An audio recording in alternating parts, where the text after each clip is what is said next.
అందరికీ నమస్కారం. ఈరోజే మొదటి శ్రావణ శుక్రవారం సాయంత్రం 5 నుండి 7:30 మధ్యలో ఈ రెండు కలిపే గుమ్మం దగ్గర చల్లండి చాలు. లక్ష్మీదేవి మీ ఇంట ధనవర్షం కురిపిస్తుంది. ఈ రోజే మొదటి శ్రావణ శుక్రవారం, పైగా నాగుల పంచమితో కలిసి వస్తుంది కనుక సాయంత్రం 5 నుండి 7:30 మధ్యలో ఈ రెండు కలిపి గుమ్మం దగ్గర చల్లండి చాలు. లక్షలు కాదు కోట్లు వస్తాయి. మీ సంపాదన విపరీతంగా పెరుగుతుంది. మీ కష్టాలన్నీ కూడా తీరిపోతాయి. లక్ష్మీదేవి మీ ఇంట్లోకి తిష్ట వేసుకొని కూర్చుంటుంది. కోట్లకు అధిపతులను చేస్తుంది. శ్రావణ శుక్రవారం చాలా పవిత్రమైన రోజు. లక్ష్మీదేవికి ఎంతో ఇష్టమైన శ్రావణ శుక్రవారం రోజు లక్ష్మీదేవి అందరి ఇళ్లకు వస్తుంది. కాబట్టి ప్రతి ఒక్కరూ కూడా ఈ శ్రావణ శుక్రవారం రోజు ఇంట్లో అమ్మవారికి పూజలు చేయాలి. ఇలా పూజలు చేస్తే వచ్చిన లక్ష్మీదేవి మీ ఇంట్లోనే స్థిరంగా ఉండిపోతుంది. అందులోనూ శ్రావణ శుక్రవారం నాగపంచమితో కలిసి వచ్చింది కనుక మరింత శక్తివంతమైనది. ఈరోజు సాయంత్రం గుమ్మం దగ్గర దీనిని చల్లితే చాలు, విపరీతమైన కష్టాలు కూడా పోతాయి, ఇబ్బందులు పోతాయి. మీ జీవితం అద్భుతంగా మారిపోతుంది. కష్టాలు, కన్నీళ్లు, దరిద్రాలు అన్నీ పోయి సంపాదన విపరీతంగా పెరిగిపోతుంది. వేలు, లక్షలు కాదు కోట్లు వచ్చి పడతాయి. అంటే కోట్లు వచ్చి పడిపోతాయని కాదు, కోట్లు సంపాదించుకునే యోగాలు వస్తాయని అర్థం. మరి ఇంతకీ నాగపంచమితో కలిసి వస్తున్న ఈ శ్రావణ శుక్రవారం రోజు సాయంత్రం గుమ్మం మీద ఏం చల్లాలి అనే విషయాన్ని ఇప్పుడు మనం ఈ వీడియోలో వివరంగా తెలుసుకుందాం. శ్రావణ మాసం అంటే భక్తుల హడావిడి మామూలుగా ఉండదు. శ్రావణ మాసంలో ప్రతిరోజు కూడా ఎంతో విశేషమైన రోజు అని చెప్పుకోవాలి. ఎంతో ప్రాముఖ్యత ఉంది. నాగ అంటే పాము లేదా సర్పము అని, పంచమి అంటే చంద్రమాసంలో వచ్చే 5వ రోజు అని అర్థం. కుటుంబంలో ఎటువంటి కలహాలు లేకుండా భర్త, పిల్లల శ్రేయస్సు కోసం, వారి దీర్ఘాయువు కోసం నాగపంచమి రోజు మహిళలు నాగుల పూజను ఆచరిస్తారు. నాగపంచమి రోజున పాము రూపంలో ఉన్న దేవుళ్లను ఆరాధించడం జరుగుతుంది. నాగపంచమి పండుగ రోజు స్త్రీలు పాము పుట్టల దగ్గరకు పూజలు చేసి పాము పుట్టలో పాలు పోస్తారు. పుట్టలో పాలు పోసిన వారు భక్తి శ్రద్ధలతో ఆ రోజు ఉపవాసం చేస్తారు. ఈ పూజ చేసేవారు ఈ రోజున సూర్యోదయానికి ముందే నిద్రలేచి శుచిగా స్నానం చేసి ఇంటిని శుభ్రం చేసుకోవాలి. అలాగే ఇంటి గడపను, పూజ గదిని పసుపు, కుంకుమలు, పుష్పాలతో అలంకరించుకోవాలి. నాగదేవత ప్రతిమకు నెయ్యి, పాలతో అభిషేకం చేయించి పెరుగును నైవేద్యంగా పెట్టాలి. పూజ అయ్యాక బ్రాహ్మణుడికి తాంబూలం, పానకం, వడపప్పుతో సహా ఈ నాగ ప్రతిమను దానంగా ఇస్తే మంచిది. ఆ తర్వాత పుట్ట దగ్గరకు వెళ్ళి పాలు పోయాలి. పుట్ట దగ్గరలో లేనివారు పాములకు సంబంధించిన దేవాలయాలకు వెళ్ళి అక్కడ ఉన్న పాము విగ్రహాలకు, జంట నాగులకు నీరు మరియు పాలతో అభిషేకం చేసి విగ్రహాలకు పసుపు, కుంకుమ బొట్లు పెట్టి దీపధూప మరియు ప్రసాదాన్ని అర్పించాలి. ఇలా ప్రార్థనలు చేయడం వల్ల మీకు మీ పూర్వీకుల నుండి వారసత్వంగా వస్తున్న పాము శాపాల నుంచి విముక్తి కలుగుతుంది. శ్రావణ శుక్రవారం రోజు తులసి మొక్కను ఖచ్చితంగా పూజించండి. ఎందుకంటే తులసి కూడా లక్ష్మీదేవి స్వరూపమే. కాబట్టి శ్రావణ శుక్రవారం రోజు తులసి మొక్కకు చెంబుతో నీటిని సమర్పించి చెట్టు చుట్టూ ప్రదక్షిణలు చేయాలి. ఇక శ్రావణ శుక్రవారం తులసి కోట దగ్గర ఒక ప్రత్యేకమైన పరిహారం చేస్తే లక్ష్మీదేవి మీ ఇంట్లో తిష్ట వేసుకుని కూర్చుంటుంది అని పండితులు అంటూ ఉన్నారు. మన హిందూ సంస్కృతిలో మొక్కలకు చాలా ప్రాముఖ్యత ఉంది. మనం దేవుళ్లతో పాటు కొన్ని మొక్కలను పరమ పవిత్రంగా భావించి పూజిస్తూ ఉంటాం. అలా ప్రతిరోజు పూజించబడే మొక్కలలో తులసి మొక్క కూడా ఒకటి. శ్రీ మహావిష్ణువుకు ప్రీతికరమైన మొక్క తులసి మొక్క. లక్ష్మీదేవి స్వరూపం కూడా. అందుకే శ్రీ మహావిష్ణువు పూజలో తులసి ఆకులను ఖచ్చితంగా ఉపయోగిస్తారు. ఇలా తులసి ఆకులతో పూజిస్తే లక్ష్మీ సమేత విష్ణుమూర్తి అనుగ్రహం లభించి సిరి సంపదలు లభిస్తాయని ప్రజల నమ్మకం. ఆయుర్వేద శాస్త్రం ప్రకారం తులసి మొక్కలో ఎన్నో ఔషధ గుణాలు ఉన్నాయి. దీన్ని ఇంటి ఆవరణలో ఉంచడం వల్ల ఇంట్లోకి ప్రతికూల శక్తులు రాకుండా అడ్డుకుంటుంది. అంతేకాదు సానుకూల శక్తిని ఆహ్వానిస్తుంది. అందుకే అందరూ తులసి మొక్కను ఎంతో పవిత్రమైనదిగా పరిగణిస్తారు. వాస్తు శాస్త్రం ప్రకారం తూర్పు దిశలోనే తులసి మొక్కను ఉంచాలి. దీనివల్ల శుభప్రదమైన ఫలితాలు వస్తాయని చాలామంది నమ్ముతూ ఉంటారు. ఒకవేళ మీ ఇంట్లో తూర్పు దిశలో తులసి మొక్క నాటేందుకు స్థానం లేకపోతే ఇంటి ఎదురుగా తులసి మొక్కను నాటడం వల్ల ఇంట్లో సానుకూల శక్తి ప్రవేశిస్తుంది. దీంతోపాటు లక్ష్మీదేవి అనుగ్రహం కూడా మీపై ఎల్లప్పుడూ ఉంటుంది.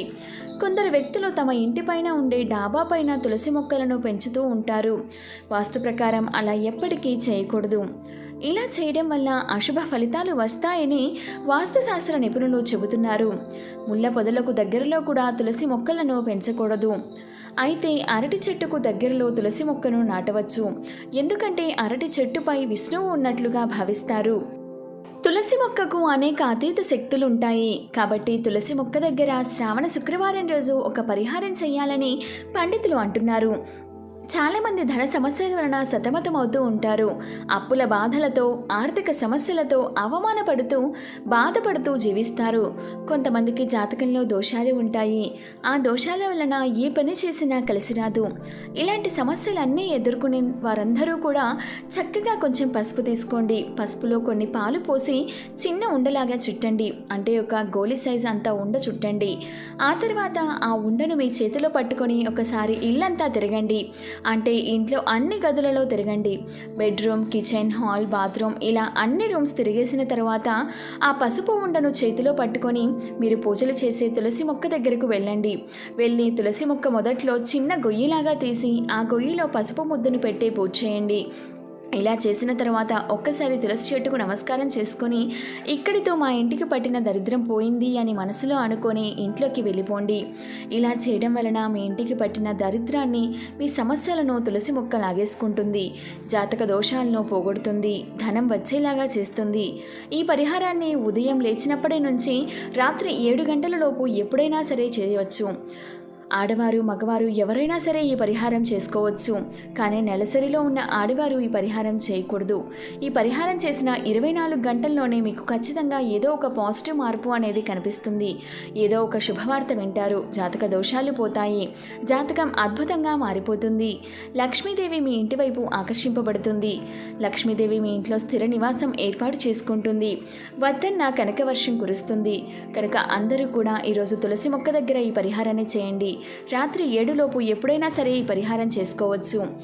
ఎంతో పవిత్రమైన నాగపంచమితో కలిసి వస్తున్న ఈ శ్రావణ శుక్రవారం రోజు ఎవరైతే సాయంత్రం 5 నుండి 7:30 మధ్యలో గుమ్మం దగ్గర దీన్ని చల్లుతారో వారికి ఉండే కష్టాలన్నీ కూడా పోతాయి. దరిద్రం అంతా కూడా పోయి వారి జీవితం అద్భుతంగా మారిపోతుందని గ్రంథాలు చెబుతున్నాయి. ఏం చేయాలి అంటే ఈరోజు సాయంత్రం 5 గంటలకు కాకుండా ఒక అరగంట ముందే స్నానం చేసుకొని లేదా కాళ్ళు చేతులు కడుక్కొని ఇల్లంతా ధూపం వేసుకోండి. ఇలా ధూపం వేసుకోవడం వల్ల చాలా లాభాలు కలుగుతాయి. నెగిటివ్ ఎనర్జీ అంతా కూడా పోతుంది. నకారాత్మక శక్తుల నుండి విముక్తి కలుగుతుంది.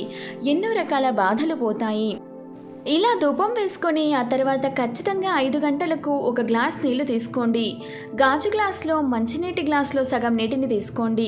ఆ నీటిలో ఏదైనా అత్తరును వేయండి. అంటే మల్లెపూల వాసన వచ్చి అత్తరును కానీ, లేదా గులాబీల స్మెల్ వచ్చి అత్తరును కానీ, గంధం స్మెల్ వచ్చి అత్తరును కానీ కొని తెచ్చుకోండి. 2 చుక్కలు ఈ నీటిలో కలపండి. అత్తరు దొరకని వారు రోజ్ వాటర్ని కొని తెచ్చుకొని 1 స్పూన్ రోజ్ వాటర్ను నీటిలో కలుపుకోవచ్చు.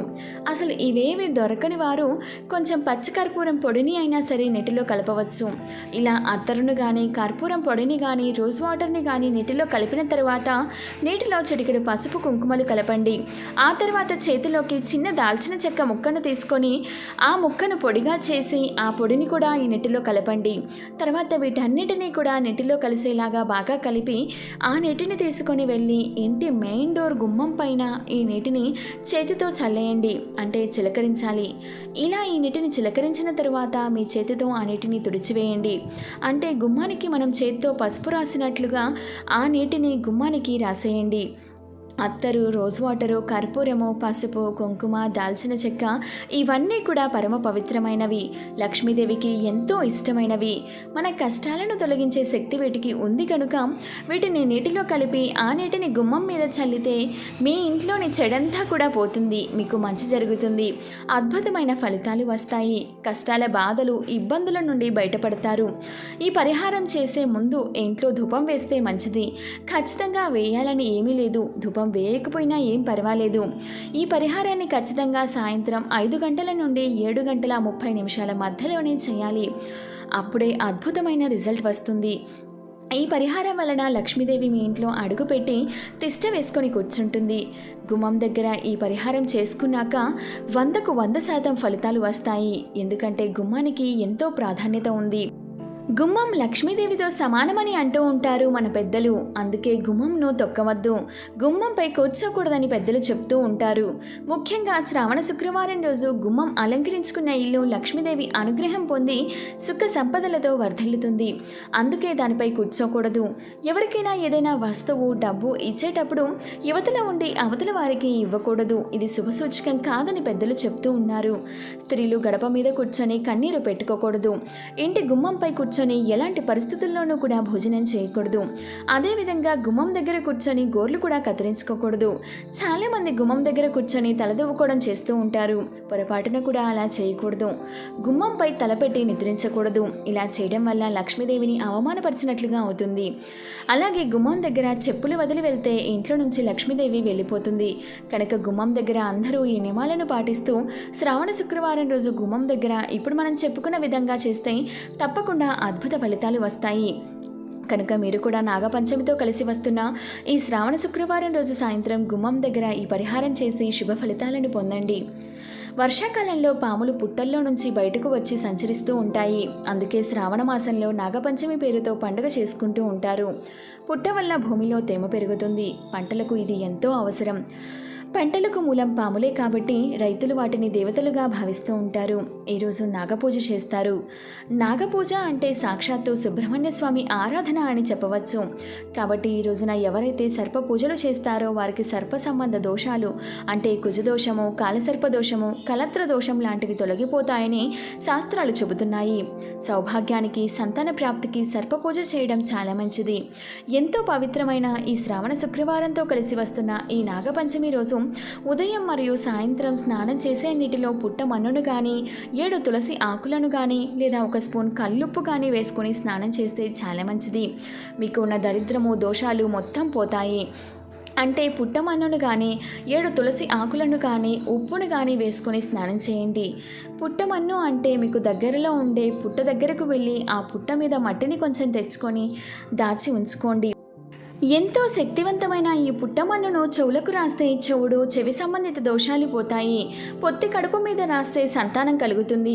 అదే ఈ పుట్టమన్నును 1 చెంచా తీసుకొని నీటిలో కలిపి స్నానం చేసుకుంటే శరీరంలోని రోగాలు, దోషాలు పోతాయి. మీ శరీరానికి నూతన ఉత్తేజం వస్తుంది. కనుక కుదిరితే పుట్టమన్నును నీటిలో కలుపుకొని స్నానం చేయండి. కొంతమందికి పుట్టమన్ను దొరకదు. అటువంటి వారు 7 లేత తులసి ఆకులను తెచ్చుకొని లైట్గా చేతితో నలిపి నీటిలో వేసుకొని స్నానం చేయండి. ఈ తులసి ఆకులను పూజ చేయని తులసి చెట్టు నుంచి కోసి తెచ్చుకోవాలి. పూజలు చేసే చెట్టు నుంచి కోయకూడదని గుర్తుంచుకోండి.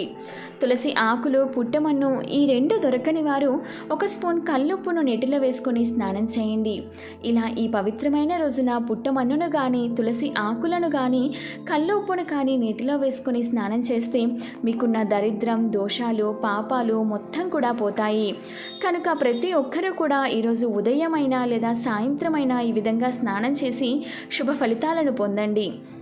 పవిత్రమైన ఈ రోజున పొట్లకాయ కూరను మరియు బీరకాయ కూరను అలాగే సొరకాయ కూరను కూడా పొరపాటున కూడా తినకూడదు. ఎందుకంటే ఈ కూరగాయలు పాములకు సంకేతాలు. ఈరోజు ఈ కూరగాయలను కోసినా, వండినా, తిన్నా నాగదేవతల కోపానికి గురి అవుతారు. సర్పదేవతల కోపానికి గురి అవుతారు. మహాపాపం తగులుతుంది. చేతిలో రూపాయి కూడా మిగలదు. అప్పుల పాలైపోతారు. దరిద్రం పట్టి కష్టాలు అనుభవిస్తారు. కనుక ఈరోజు పొట్లకాయ, బీరకాయ, సొరకాయ కూరలు తినకూడదు. కూరల రూపంలోనే కాదు, పచ్చళ్ళ రూపంలో, స్వీట్ల రూపం ఏ రూపంలోనూ కూడా తినకూడదు. కాదని తింటే మాత్రం సర్పదేవతల శాపానికి గురి అవుతారు. చేతిలో పైసా కూడా మిగలదు.